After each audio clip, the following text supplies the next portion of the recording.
BNP এমন রাজনীতি করবে না যাতে দেশে দ্বিতীয় গণঅভ্যুত্থানের সুযোগ তৈরি হয়, এমন মন্তব্য করেছেন বিএনপির যুগ্ম মহাসচিব ও মিডিয়া সেলের সদস্য সচিব শহীদ উদ্দিন চৌধুরী অ্যানি। এটিএন বাংলার ইস্পাহানী মির্জাপুর শুভরাত্রি অনুষ্ঠানে তিনি কথা বলেন। স্বৈরাচারী মনোভাব নিয়ে নয়, বরং জনগণের ভোটে নির্বাচিত হলে বিএনপির রাজনীতি জাতীয় ঐক্যের ভিত্তিতে হবে বলেও জানান শহীদ উদ্দিন চৌধুরী অ্যানি। খায়রুল ইসলামের রিপোর্ট। আমরা দেশ গঠন করার কাজে এগিয়ে যাচ্ছি। এটিএন বাংলার জনপ্রিয় অনুষ্ঠান শুভরাত্রির এবারের পর্বে আলোচনা করা হয় নির্বাচন ও জাতীয় ঐক্য নিয়ে। এতে অতিথি হিসেবে উপস্থিত ছিলেন বিএনপির যুগ্ম মহাসচিব ও মিডিয়া সেলের সদস্য শহীদ উদ্দিন চৌধুরী অ্যানি। এ সময় অনুষ্ঠানের সঞ্চালক ও এটিএন বাংলার বার্তা বিভাগের পরিচালক হাসান আহমেদ চৌধুরী কিরণের নানা প্রশ্নের জবাব দেন তিনি। আমাকে বৃহত্তর স্বার্থ চিন্তা করতে হবে।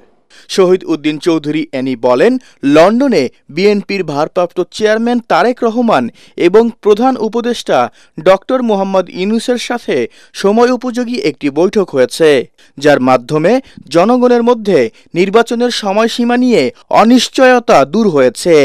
লাইভে আমরা দেখলাম, বৈঠকের পরে যৌথ ব্রিফিংয়ে আমরা দেখলাম একটা স্বস্তি ফিরে এসেছে। সব প্রস্তুতি যদি আমি সম্পন্ন করে ফেলতে পারি তাহলে আমার ফেব্রুয়ারি মাসে নির্বাচন হওয়াটা সম্ভব। তবে লন্ডন বৈঠক নিয়ে বিরূপ প্রতিক্রিয়া জানিয়েছে জামাত ও এনসিপি। এমন প্রতিক্রিয়া আরো ভেবে চিনতে দেওয়া উচিত ছিল বলে মন্তব্য করেন বিএনপির এই নেতা। জামাতের কথাও বলতেছি, বা যারা আমাদের ছাত্র ভাইরা যারা নতুন রাজনৈতিক দল করেছেন, যারা কিছুটা হলো দ্বিমত পোষণ করেছেন, আমার মনে হয় জাতির বৃহত্তর স্বার্থে আর একটু বিবেচনা করা উচিত। কারণ আমাদের টার্গেট তো এক, উদ্দেশ্য তো এক, একসঙ্গে তো লড়াই করেছে। এদিকে দেশের মানুষের ভোটাধিকার ফেরত ও গণতন্ত্র পুনরুদ্ধারে লন্ডনের বৈঠক গুরুত্বপূর্ণ ভূমিকা রাখবে বলে আশা প্রকাশ করেন এটিএন বাংলার বার্তা বিভাগের পরিচালক হাসান আহমেদ চৌধুরী কিরণ।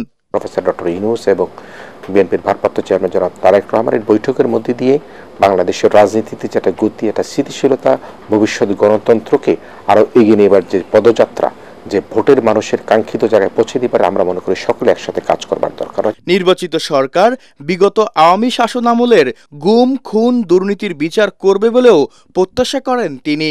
বাংলাদেশে অন্যায়, দুর্নীতি, দিনের ভোট রাতে হয়েছে, তার সুষ্ঠু বিচার যাতে ভবিষ্যৎ রাজনীতিতে যারা ক্ষমতা আসে, জনগণ কিন্তু চায় তারা যাতে এই বিচারগুলি করে। খায়রুল ইসলাম, এটিএন বাংলা, ঢাকা।